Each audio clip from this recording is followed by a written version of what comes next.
National Weather Service in Milwaukee-Sullivan has issued a special marine warning for nearshore waters from Port Washington, Wisconsin to North Point Lake, Wisconsin. Lake Michigan from Port Washington, Wisconsin to North Point Lake, Wisconsin, 5 nautical miles offshore to mid-lake until 9:45 p.m.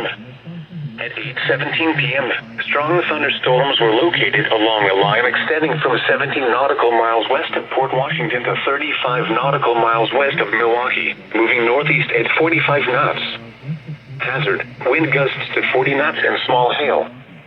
Source: radar. Impact: small craft could be damaged and briefly higher winds and suddenly higher waves. Strong thunderstorms will remain over mainly open waters. A tornado watch remains in effect until 10 p.m. for southeastern Wisconsin and the adjacent waters of Lake Michigan. Move to safe harbor immediately as gusty winds and high waves are expected.